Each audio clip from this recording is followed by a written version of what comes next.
안녕하세요. 저는 70 넘은 할머니입니다. 제게 아주 기막힌 사정이 있어서 사연으로 올리게 되었어요. 제가 전생에 아주 큰 잘못을 했던 건지 제 인생은 누구와 겨룰 수 없을 만큼 지옥 그 자체였는데요. 이제 명이 다 되어가는 마당에도 여태 마음 편히 웃으면서 지내질 못하고 있어요. 속 터지는 이 마음을 여러분께 토로하면 조금이나마 숨통 터질까 싶어서 써봅니다. 저는 하나밖에 없던 외동자식을 사고로 일찍 잃었습니다. 그때 시집 온 지 얼마 안 된 우리 며느리도 잃었는데요. 그 사이 불쌍하게 홀로 살아낸 손녀를 저랑 남편이 키웠어요. 우리 손녀는 부모님이 없다는 것에 불평을 하지 않는 얌전한 아이였습니다. 원래도 말이 없고 학교에 있었던 일이나 사회생활 같은 걸 우리에게 시시콜콜 말하는 살가운 성격이 아니었어요. 이게 아마 부모가 없다는 것에 기가 죽어있던 모습이 아니었나 뒤늦게 생각해보네요. 그런 손녀의 성격을 워낙 잘 알기 때문에 저랑 남편은 단 한 번도 손녀를 들들 볶은 적이 없어요. 죽은 우리 아들이 좀 과묵한 타입이었거든요. 아마 손녀가 아들 성격을 닮은 게 아닌가 싶습니다. 남편은 손녀가 말 안 해도 알아서 잘한다고 늘 믿는 사람이었는데 저는 그래도 내 손녀 일이니까 손녀의 일상이 늘 궁금했고 손녀의 삶을 알고 싶었어요. 근데 참았죠. 그거 하나 참는 게 얼마나 힘이 들었는지 모릅니다. 그래서 사실 손녀에 대해 그렇게 아는 것은 많이 없었어요. 때문에 저랑 남편은 손녀에게 결혼할 남자가 있는 줄도 몰랐거든요. 어느 날 손녀가 결혼할 남자가 있다면서 만난 지 3년이 된 사이라고 했을 때 저도 남편도 많이 놀랐습니다. 얌전할 것만 같은 우리 손녀가 연애도 하는구나 싶어서 기특했다고나 할까요? 또 한편으로는 죽은 내 아들과 며느리가 참 많이 생각났어요. 이렇게 우리 손녀가 커서 결혼하려는 걸 같이 보고 기뻐했어야 하는데 싶은 생각이 들더라고요. 손녀는 손주 사위에게 이미 청혼을 받았다고 했고 만날 때부터 결혼을 전제로 만난 거라서 우리한테도 이맘때쯤 얘기를 하려고 했다 하더라고요. 손녀의 계획에 우리도 있다는 건 그저 고맙고 기쁜 일이었습니다. 손녀가 야무지게 준비해온 계획을 우리 앞에서 늘어놓을 때 저랑 남편은 그랬구나 하면서 주말에 손주 사위 데려오겠다는 손녀의 말에 고개를 끄덕이기만 했어요. 그리고 며칠 안가 손녀는 정말로 손주 사위를 데리고 집으로 왔습니다. 데려온 사위는 생각보다 키가 작았고 좀 왜소한 편이었어요. 손녀를 지켜주는 남자라기보다는 친구 같은 남자라고 하는 게 좀 더 잘 어울리는 느낌이었다고 할까요? 어쨌든 제가 생각했던 듬직한 느낌은 아니라서 솔직히 첫인상은 별로였습니다. 하지만 첫인상은 첫인상일 뿐이지 않습니까? 사위 말투나 태도는 제가 본 남자들 중에 100점짜리였습니다. 손녀에게 보이는 배려도 그렇고 어른을 대하는 말씨도 그렇고 어디 하나 모난 곳이 없는 총각이었어요. 손주 사위를 보면서 사돈되는 사람들이 아들을 어쩜 이렇게 잘 키우셨나 제가 그 생각을 제일 먼저 했다니까요. 현지 손에 물 한 방울 안 묻히겠다는 약속은 감히 못 드리지만 적어도 현지가 제일보다 뒷전이 되는 일은 없을 거란 건 꼭 약속드릴게요. 손주 사위의 다짐은 가식적이지도 않고 진솔해서 더 마음에 들었고 남편은 그저 손녀의 선택이라면 다 존중을 하는 사람이라 그 시간에 첫 대면은 서로 좋았습니다. 그리고 몰랐는데 정말 고맙게도 사돈되는 쪽에서 우리 손녀를 엄청 예뻐했다고 하더라고요. 우리 손녀한테 첫 만남에 금팔찌를 해줬다는데 저랑 남편도 손주 사위에게 뭐 하나 안 해줄 수 없어서 다음날 전자기업에서 일을 하고 있는 손주 사위를 위해 비싼 시계를 하나 선물해 줬습니다. 이미 시작 전부터 양가 전부 분위기 좋았고 그 분위기를 타서 상견례를 하게 되었어요. 상견례장 입구에서 만났는데 초면인데도 불구하고 사이좋게 입장까지 했습니다. 역시나 분위기는 좋게 흘러갈 수밖에 없었고 예비 사돈들이 그 자리에서 우리 손녀를 많이 신경 써줘서 너무 고마울 따름이었어요. 우리 손녀가 잘 웃는 성격이 아닌데 그 손주 사이랑 사돈과 있으니 참 예쁘게도 잘 웃더라고요.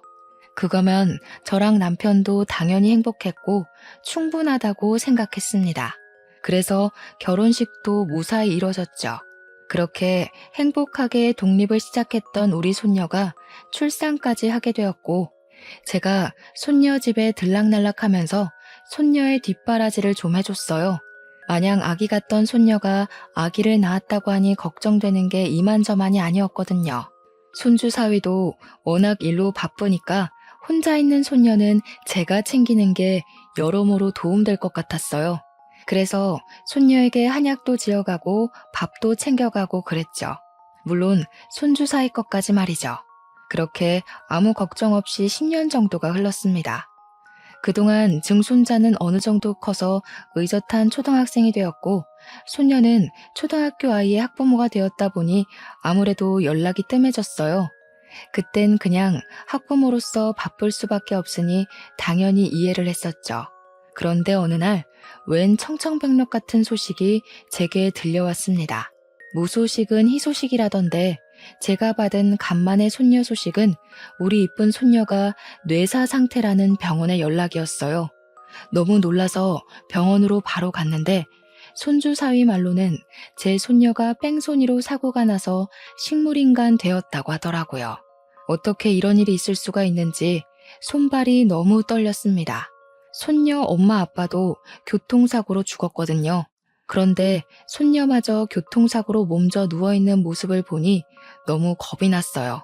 꼼짝 않고 누워있는 손녀 손을 잡고서 손녀 이름을 부르고 할머니 왔다고 인사를 하면서 얼마나 울었는지 모릅니다. 그날로 제 집은 손녀가 있는 병실이 되었어요. 남편이 지내기엔 여자 병실이라서 남편은 잠만 집에서 자고 병실로 출퇴근했습니다. 정말 손녀를 지극정성으로 간병을 했지만 의사 말로는 의식을 찾을 확률 적고 찾더라도 평생 장애를 갖고 살아야 될 거라고 하더군요. 그럼에도 저는 성심성의껏 손녀를 보살피며 언젠가는 다시 웃으면서 할머니 해주길 바랬습니다. 죽은 아들과 며느리한테도 우리 손녀 좀 지켜달라고 살려달라고 무수히 빌었죠. 그렇게 시간이 좀 지나고 나니까 문득 깜빡하고 있던 증손자가 생각이 났는데요.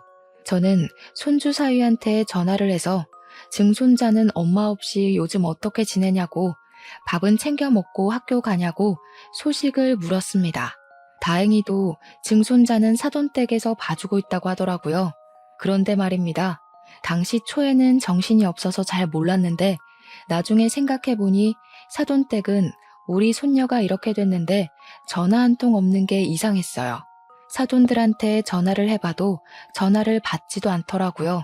처음엔 두 분이 다 바빠서 그런 줄로만 알았습니다. 그런데 며칠이 지나도 연락이 안 되길래 저는 결국 남편한테 손녀를 맡기고 손녀 집을 찾아갔어요. 그리고 거기서 손주 사위의 불륜을 목격하고 말았습니다. 손주 사위는 제가 온 것에 놀라 허겁지겁 정리해서 나왔지만 저는 이미 신발장에 있는 여자 구두를 보았고 그걸 본 이상 의심을 안 할 수가 없어서 집 안으로 밀고 들어갔어요. 정말 어처구니 없게도 제 의심이 들어맞더군요. 손주 사위가 딴 아가씨랑 저녁 먹고 있는 자리를 봐버렸지 뭡니까. 손주 사위가 당황해하며 해명하려고 하길래 저는 바로 귀싸대기를 날렸어요. 자네 지금 제정신인가? 내 손녀가 사고 나서 누워있는데 어떻게 이런 짓을 벌일 수가 있어? 자네 마누라가 하루 이틀 고비를 넘기고 있는데 이러고 있다는 게 말이 돼? 여자가 보는 앞에서 제게 뺨 맞은 손주 사위는 그게 그렇게 기분 나쁘고 자존심 상했나 보더라고요. 다짜고짜 대답도 없이 저를 끌고 집 밖으로 내쫓아버리는 거 아니겠습니까? 상황 잘 아셨으면 현지 도장이나 갖고 오세요. 솔직히 멀쩡한 사람 붙잡고 식물인간 옆에 붙어서 평생 보자나 하라는 건 그냥 인생 망하라는 소리잖아요. 저 현지랑 이혼할 겁니다. 젊은 세월 병자한테 인생 바치는 수뇌보 짓은 하고 싶지 않네요. 손주 사위는 어느새 얼굴색이 돌변해 있었습니다. 제가 변해버린 손주 사위에게 악을 쓰고 덤벼도 할머니로서 젊은 남자의 힘을 이기긴 무리였어요. 끝내 저는 손주 사위 뺨을 때린 것 말고는 아무것도 못하고 현관문 밖으로 패대기 당했습니다. 사돈댁은 여전히 연락 안 되고 그 사람들 집은 어딘지 몰라서 찾을 수가 없었어요. 이 사실을 남편에게 말을 해도 뭘 모르는 우리는 어떻게 손을 쓸 수가 없었습니다. 그 와중에 그런 괴물 같은 집안에 있는 우리 증손자가 너무 보고 싶었어요. 증손자가 너무 걱정돼서 저는 증손자라도 우리가 데려오자고 생각을 했죠. 그래서 애 초등학교까지 찾아갔는데 불행하게도 증손자는 만날 수가 없었습니다. 어머, 모르셨어요? 준영이 저번 달에 베트남 갔어요. 아버님께서 유학 보내신다고 하길래 진작에 떠났는데요. 느닷없이 베트남은 또 뭐고 어른들도 잘 가보지 않은 낯선 나라에 어린 증손자가 왜 유학을 가 있는 건지 이게 손주 사회 짓이라니까 속셈이 있다는 걸로밖에 안 보이더라고요. 저는 바로 손주 사위한테 연락해서 증손자가 베트남에 갔다는 거 뭔 소리냐고 따졌습니다. 그러자 손주 사위는 그저 제 연락을 귀찮아했어요. 도장 얘기할 거 아니면 연락하지 말라면서 즉 손주에 대해 아무것도 알려주지 않았습니다. 그리고 여기서 또 괘씸했던 건 우리 손녀 보험금이었어요. 우리 손녀가 식물인간이니 손주 사위가 손녀의 사망보험금에 어느새 눈독을 들이고 있었나 보더라고요. 만약에 손녀가 이대로 죽어버리면 법정 상속인에게로 보험금이 넘어가는데 그게 배우자와 자녀에게 분할해서 넘어가도록 되어 있다고 하대요. 손주 사위는 저희가 손쓰기 전에 이미 자기 혼자 사망보험금을 다 챙겨 먹으려고 꼼수를 부리고 있었습니다. 상속인 전원이 동의하지 않는다며 일부러 지급을 미루고 있다가 증손자를 해외로 빼돌리고 나서 자기 혼자 보험금을 다 타먹으려고 미리 대기하고 있던 중이더라고요. 어쩜 까도 쓰레기 같은 면모가 계속 나오는지 몰라요. 제가 몇 번이나 손주 사위 집을 찾아가서 따져봤지만 저만 주민신고 당할 뿐이었어요. 행복했으면 좋겠다고 멀리서 응원했던 우리 손녀의 결혼인데 손녀가 이렇게 망가진 걸로 모자라 손녀를 그렇게 사랑하던 손주 사위는 이 사실을 몰라라 하고 사돈은 연락도 안 되고 돈은 돈대로 못 받고 증손자도 못 보고 제겐 자식과 며느리를 잃었을 때보다 더 큰 지옥의 시간이었습니다. 그러나 역시 별수가 없어서 손 놓고만 있어야 했어요.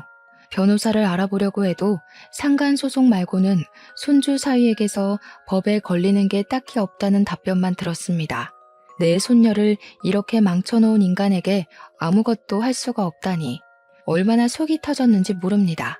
그래서 저는 아무런 소용없는 짓이라도 우리는 불쌍한 손녀의 억울한 사정을 조금이나마 풀어주기 위해 늘 손주 사위집 주변을 맴돌았어요. 그 덕분에 알게 된 새로운 소식이 있었는데요. 손주 사위한테 재혼할 아가씨가 있다는 걸 목격했지 뭡니까? 지난날 손녀 집을 찾아갔다가 본 여자는 아니었어요. 새로운 여자였는데 우리 손녀처럼 청초하고 순해 보이는 아가씨였습니다. 그러거나 말거나 정말 이 또한 기가 막히지 않습니까?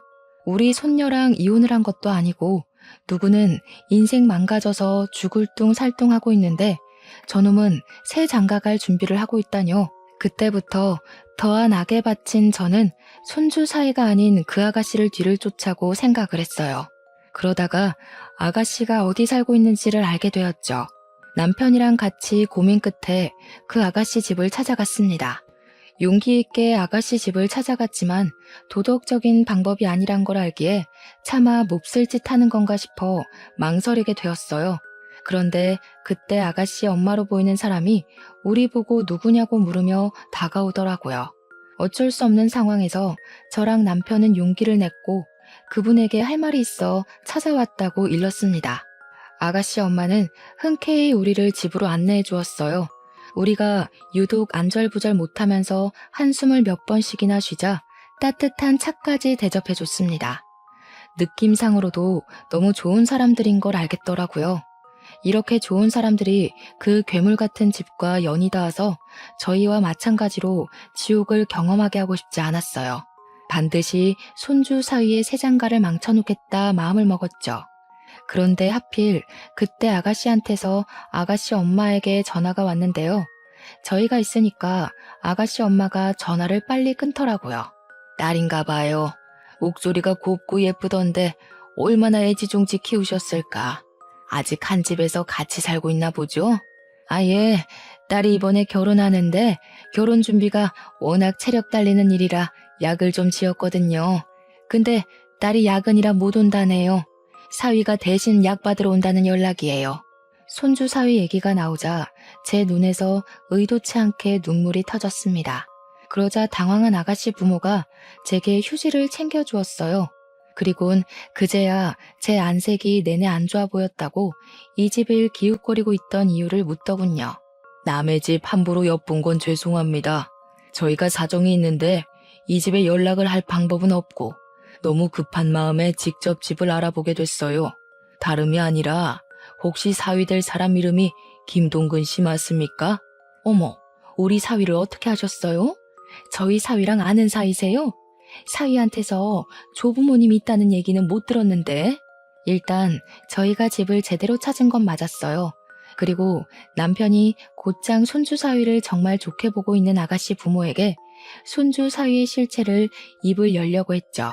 그런데 그때 또 한 번 전화가 울렸고 아가씨의 엄마는 발신인을 보더니 우리한테 양해를 구했어요. 장모님, 저 5분 뒤에 도착해요. 정연이가 같이 못 오게 돼서 한약 받으러 저 혼자 가는 중이거든요. 말씀 들으셨죠? 그래, 알고 있어.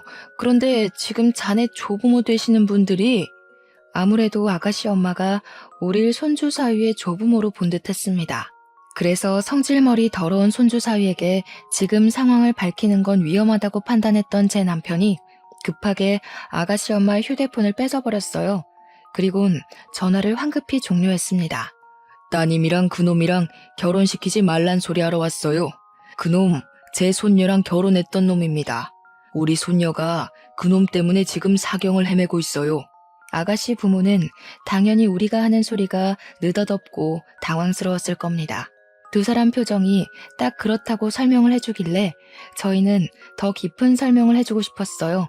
그러나 곧 손주 사위가 온다는 사실에 그 녀석과 마주칠까봐 겁이 나서 한시라도 빨리 자리를 떠야 했어요. 저랑 남편은 한 번 더 그들에게 딸내미 결혼시키지 말라고 당부하고는 현관으로 이동을 했습니다.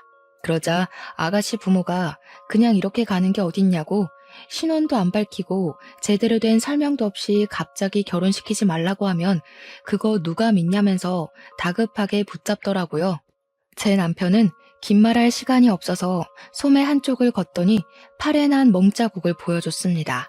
내가 우리 손녀 누명 벗겨주기 전에 사위놈한테 맞아 죽을까봐 오래 있을 수가 없네요.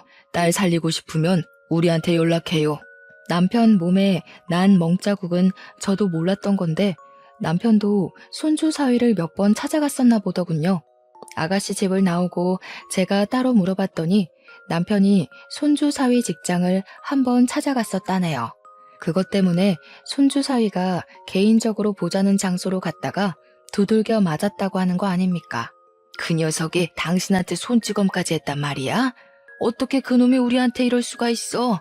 우리 현지 행복하게 해주겠다고 해놓고 지금 우리 현지 꼴을 봐. 나 이대로 눈 못 감아. 그 녀석한테 똑같이 해줄 거야. 남편까지 그 녀석한테 맞았다고 하니 너무 속이 상해서 미칠 것 같았습니다. 남편은 그저 오히려 잘 됐다는 소리만 했어요. 병원 진단서 있으니까 나중에 고소할 거라고 말이죠. 그렇게 다음날 저는 진짜 복장 다 터져버리는 줄 알았습니다. 병실에 온 남편 얼굴에 멍자국이 하나 더 생겨있는 거 아니겠습니까? 깜짝 놀라서 어떻게 된 거냐고 걱정하며 물었더니 손주 사위가 우리가 아가씨 집 찾아갔던 걸 눈치채고 새벽에 남편 혼자 자고 있는 집으로 쳐들어왔다고 하더라고요. 남편한테 수작 부리지 말라고 협박하고 갔다는데 어떻게 사람의 탈을 쓰고서 이런 짓을 벌일 수가 있단 말입니까? 날이 가면 갈수록 손주 사위는 정말 양심의 가책이라곤 전혀 없는 괴물 같았어요. 손주 사위가 어떤 놈인지 알아가는 게 저한테는 당연히 고통이었는데 문득 그런 생각이 들더라고요. 제가 평생 그들이 불행하도록 목숨 다 바칠 생각이지만 한편으로 남아있는 식구를 지키기 위해서라도 그만 내 손녀를 이혼시켜야 하나 하는 생각 말이죠. 저랑 남편처럼 힘없는 노인네들이 젊은 남성의 힘과 지략을 어떻게 따라잡고 혼을 내주겠습니까? 그래서 저 혼자 남편한테는 말 못하고 수천 번 고민을 했어요.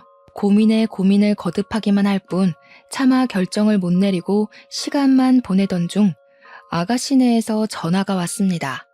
남편이랑 제가 같이 있을 때 연락이 왔는데 아가씨 아빠더라고요. 아가씨 아빠가 하는 말이 우리가 다녀간 뒤로 우리들의 경고를 곰곰이 생각해봤는데 아무래도 찝찝함이 사라지지 않아 불편했다고 하더라고요. 그러면서도 우리가 쓸데없이 거짓말을 했을 거란 생각은 안 들어서 만나서 자세히 듣고 싶다고 하는 겁니다. 대체 왜 결혼을 하지 말라고 하는 건지 궁금하다기에 저희는 며칠 만에 만나기로 약속을 정하게 되었어요. 그리고 아가씨 부모는 이 사실을 아가씨한테도 말했나 보더라고요. 결혼하기 전에 찜찜한 걸 해결하지 않으면 결혼하기 어려울 것 같아서 딸한테 알렸다고 했고 딸도 같이 저희를 만나고 싶어 한다고 했습니다. 아가씨 부모는 우리가 손주 사위를 무서워했다는 걸 기억해줘서 낯선 장소에서 따로 만날 자리를 마련해 주었어요. 너무 늦은 시간이었던지라 저는 손녀를 지키며 병실에 있었고 남편 혼자 그곳으로 떠났어요. 그런데 한 3시간 뒤쯤이었나 병원에서 전화가 오는 겁니다. 그 연락은 다름 아닌 우리 남편이 사망했다는 소식이었어요. 너무 놀라서 손녀 병원으로 실려온 남편에게 달려갔습니다. 남편은 물에서 건져진 사람처럼 다 젖은 채로 눈을 감고 있었는데 소방관 말로는 물에 빠져있는 남편을 지나가는 사람이 보고 신고했다고 하더군요. 저는 남편을 붙잡고 울면서도 왜 남편이 이렇게 됐는지 이해가 안 갔어요. 분명 그 아가씨 가족들을 만나러 갔는데 어떻게 일이 죽어서 돌아올 수가 있단 말입니까? 왜 진실을 구하고 정의로 다가갈수록 제 사람들이 망가지고 죽는 걸까요?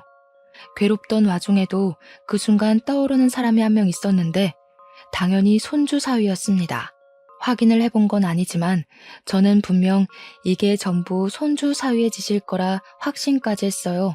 제 손녀로 모자라 남편까지 이렇게 만들어버린 손주 사위를 절대 용서할 수가 없었습니다. 아무리 노인네라도 악에 바친 사람은 뭐든 해낼 수 있는 법이잖아요. 저는 늙은 몸으로 경찰서를 찾아가 손주 사위를 당장 신고했어요. 그러나 역시 쉽지만은 않았습니다. 심증만 있는 걸로는 수사가 안 된다고 하더라고요. 또 제가 할머니라서 무시하는 건지 젊은 경찰관들이 저를 치매 걸렸다고 생각하면서 집이 어디냐고만 묻길래 결국 저는 짜증만 한바탕 내고서 신고를 포기해버렸습니다. 그리고 남편과 저의 노후 자금을 최대한 탈탈 털어서 서울에 능력 있는 변호사를 고용했어요. 변호사는 경찰과 달리 사건으로 먹고 사는 사람들이기 때문에 제 사정을 잘 받아들여 주었어요. 무엇보다 제가 이길 수 있도록 대처 방안도 척척 내어주는데 얼마나 감사했는지 모릅니다. 변호사에게 제 억울함을 모두 호소하고 시키는 대로 증거까지 다 모아서 저는 손주 사위 결혼식까지 기다렸어요.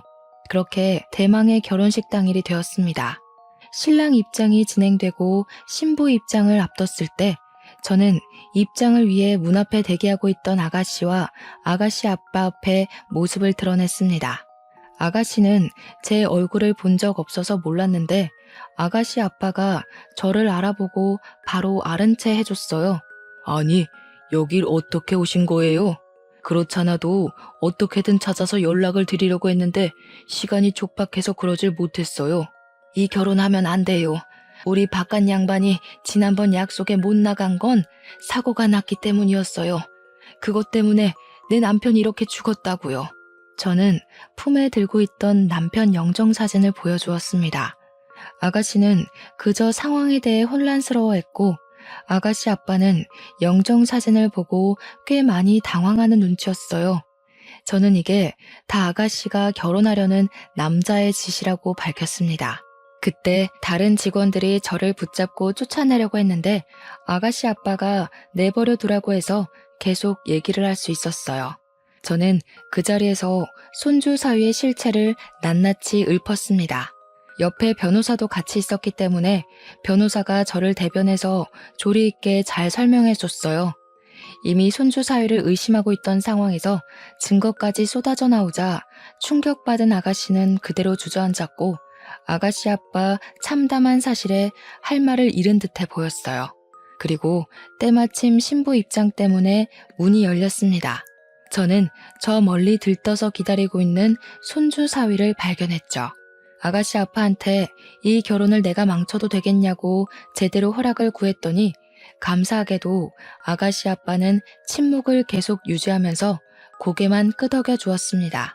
그래서 저는 신부 대신 버진로드로 올라갔고 맞은편의 사위놈을 똑바로 쳐다봤어요. 하객들은 신부가 아닌 웬 할머니가 나타나자 곧 웅성거리기 시작했습니다.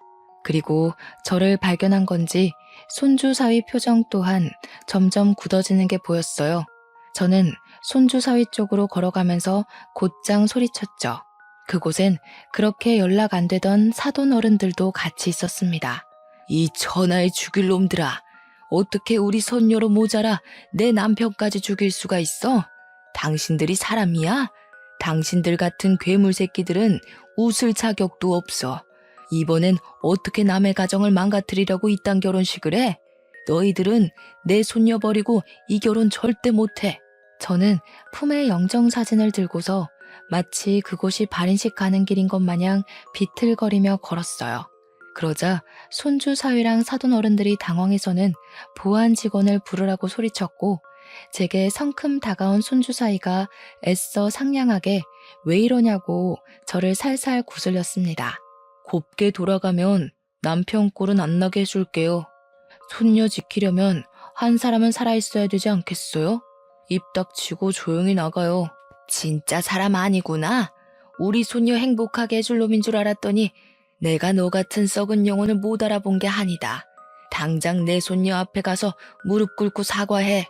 내가 가서 사과한다고 그년이 알아듣긴 하겠어? 병신처럼 누워서 꼼짝도 안 하는 거 누구보다 할머니가 제일 잘하면서 자꾸 생고집 부릴래? 손주 사위가 제게 속삭이는 협박이 너무 두려웠지만 저는 손에 쥔 남편 영정사진을 보면서 끝까지 용기를 내었습니다. 영정사진을 변호사에게 맡긴 채 주변에 놓여있던 조화를 뽑아 사위의 얼굴을 냅다 후려치기 시작했어요. 내 손녀를 평생 식물인간 만들어 놓고 너는 잘 먹고 잘 살려고? 대체 내 남편한테 무슨 짓을 한 거야? 내 남편이 뭘 잘못했다고 죽이기까지 해? 너 같은 살인자 새끼는 평생 깜빵에서 썩어야 돼. 아 진짜 왜 이러시냐고요. 사람 잘못 보셨다고. 여기 호텔 서비스 왜 이래요? 당장 이 할머니 안 내보내고 뭐하냐고요. 손주 사위는 원래 성격이 있어서 금세 짜증난 기색을 드러냈고 기아 저를 밀치기까지 했습니다. 그때 한없이 곱기만 했던 사부인이 나서서 저를 잡아 뜯으며 당겼어요. 그리고 보안 직원을 목젖 찢어져라 부르면서 저를 쫓아내라고 외쳤죠. 저는 그런 사부인의 머리채를 잡고서 온 힘을 다해 흔들었습니다. 당신들이 악마니까 자식 새끼가 괴물로 크는 거야. 내 손녀 그렇게 만들어 놓고 감히 보험금 노릴 생각만 해? 내 손녀 망칠 대로 망쳐놓고 아무 일 없었다는 듯이 아들 세장가 보내려고? 너희들이 앞으로 웃으면서 지내는 일은 절대 없을 거야. 이 할머니가 뭐라는 거야? 명예훼손으로 고소당하고 싶어요? 감히 어디서 악마니 괴물이니 난동 부리는 거예요. 이미 분위기와 기세는 제 쪽으로 기울고 있는 듯 했지만 아무래도 제가 늙었다 보니 저보다 젊은 사람들에게 육체적 다툼은 밀릴 수밖에 없었어요. 변호사가 옆에서 도와주긴 했는데 여러 명을 상대하기엔 역시 부족했죠. 그때 아가씨 엄마가 달려와서 저랑 사부인을 떼어놓았습니다. 그리곤 아가씨 엄마가 사부인한테 으름장을 놓더군요. 무례하게 어르신한테 무슨 짓이에요? 도대체 저희한테 뭘 숨기고 있는 건데요? 우리 딸 인생까지 망가뜨려 놓고 싶었어요? 어떻게 저런 쓰레기 같은 놈을 포장해서 팔 생각을 해요? 사돈, 지금 이 할머니 말 믿는 거예요? 이 할머니 정신 나간 할머니라고요. 그렇게 감싸줄 게 아니라니까요. 저희가 무슨 사정이 있는지 모르시면 함부로 말씀하지 마세요. 사부인은 정말 뻔뻔하게 나왔습니다. 그 타이밍에 아가씨가 드레스를 들고 성큼성큼 버진로드를 걸어왔어요. 그러다 손주 사위 앞에 서서는 풀스윙으로 손주 사이에 기싸대기를 날렸습니다. 그 덕에 모든 사람들의 이목이 한 곳으로 집중되었어요. 너, 마누라가 너 때문에 식물인간이 됐다는 것도 기가 막혔는데 애까지 있었니? 그걸로 모자라. 장인어른 되는 분까지 죽여? 하마터면 내가 사람 아닌 새끼랑 한 이불 덮을 뻔했네. 무슨 소리야. 누군지도 모르는 이 사람들 말을 믿는다고? 우리가 고작 그 정도밖에 안 되는 사이야? 손주 사위는 뻔뻔하게 사실을 부정했어요. 그러자 뒤따라 들어왔던 아가씨 아빠가 손에 쥐고 있던 서류 봉투로 손주 사위 머리통을 사정없이 후려치길 반복했습니다. 처맞던 손주 사위는 누가 자기를 때리는 줄도 모르고 있다가 버럭 성질을 내면서 아가씨 아빠한테 순간 쌍욕을 했어요. 그러다 아가씨 아빠라는 걸 알자 손주 사위가 크게 당황하더군요. 그것을 두 눈 부릅뜨고 있던 아가씨 아빠가 사위를 향해 서류 봉투 안에 있던 사진 뭉텅이를 던졌습니다. 몹쓸 놈 같으니라고. 네가 재혼인 것까진 내 뭐라 안 한다. 그런데 한 가족 인생을 완전 묵살내놓고 그걸 발뺌하려 해? 손주 사위가 아가씨 아빠에게 변명하는 사이 아가씨 엄마랑 주위 사람들이 바닥에 떨어진 사진들을 주었어요. 그건 제가 변호사랑 같이 마련했던 증거 사진들이었습니다.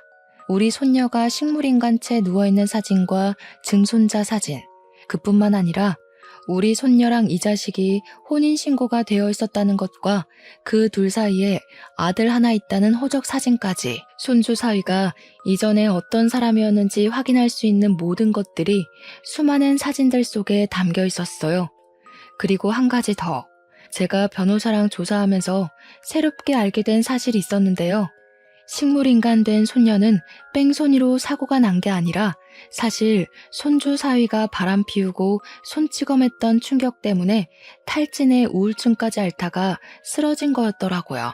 뒤늦게 정신을 차리고 깨어난 우리 손녀는 이미 정상이 아니었을 텐데 손주 사위는 그저 우리 손녀가 자신이 바람 피운 사실을 빌미로 위자료를 청구할까봐 대포차를 이용해 CCTV 하나 없는 한적한 산길로 싣고 갔고 뺑소니로 위장하기 위해서 우리 손녀를 들이받아버렸던 겁니다.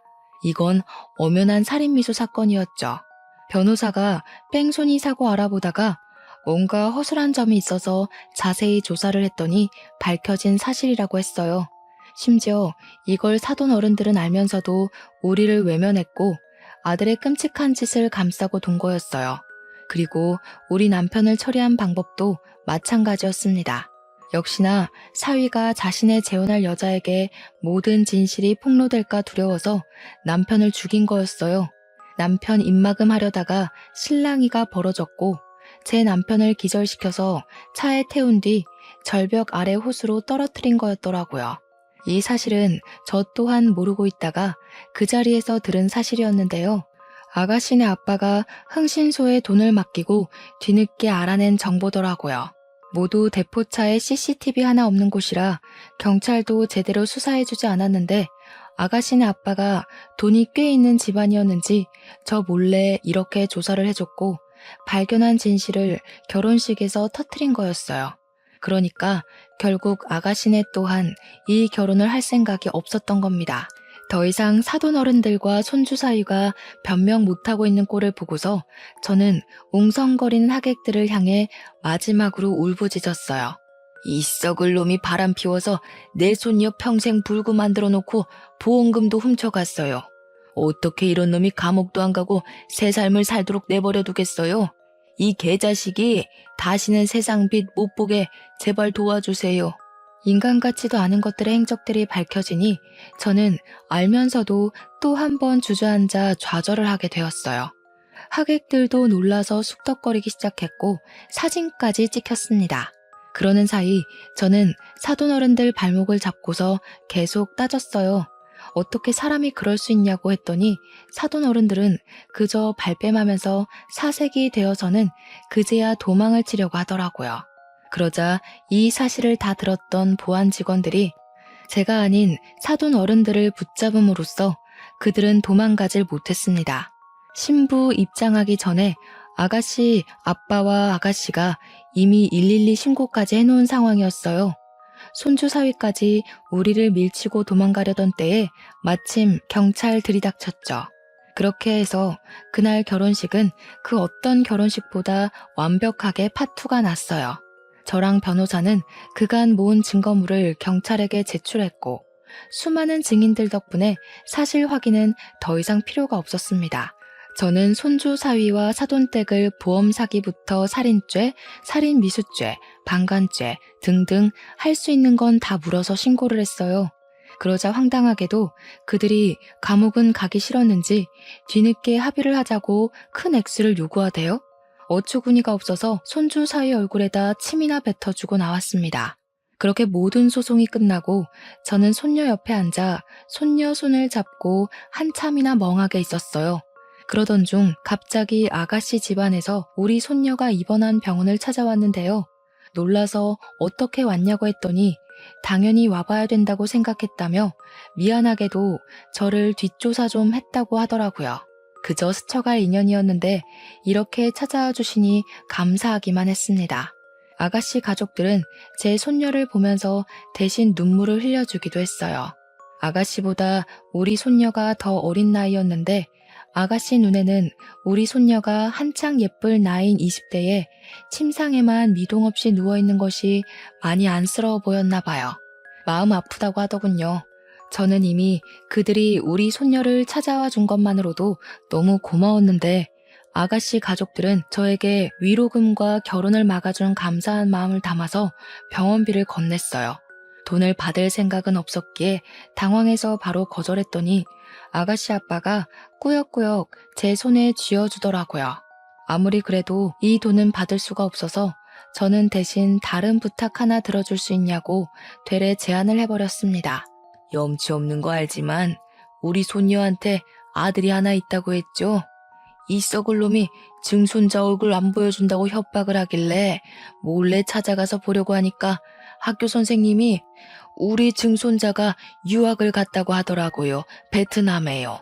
아마 그게 아가씨랑 결혼하기 위해서 손주 사위가 자식을 숨기려고 했던 것 같다면서 얘기를 했더니 아가씨 집안은 참담한 얼굴을 하면서 손주 사위네 식구들에게 또 한 번 실망을 표했습니다. 원래 증손자 일도 사실 아가씨네에게 부탁할 생각은 없었거든요. 하도 돈을 주겠다고 하니까 저도 모르게 다른 부탁이 튀어나가 버린 건데 고맙게도 아가씨네 집에서 우리 증손자를 찾아주겠다고 하더라고요. 해외 입양 관련 서류가 있어서 찾는 데는 그리 어렵지 않은 것 같았어요. 그들은 절차를 밟고 금세 한국으로 증손자를 데려와 제게 안겨주었습니다. 제 남편의 죽음을 위해 돈을 써주고 증손자 찾는데 돈을 써주는 아가씨 집안을 보면서 어느 정도 돈이 있는 집안이구나 그렇게 생각하긴 했었는데 알고 보니 그냥 돈이 많은 수준이 아니더라고요. 건물을 5채나 갖고 있는 건물주인 거 아니겠어요? 그 사실을 알고 나니 그 쓰레기 사이놈의 속셈까지 알겠는 거 있죠. 그놈은 건물주 집안 아가씨랑 결혼해서 성공하고 싶었던 게 분명해요. 그런데 제 남편이 자기 출세에 자꾸 방해가 되니까 죽인 게 틀림없습니다.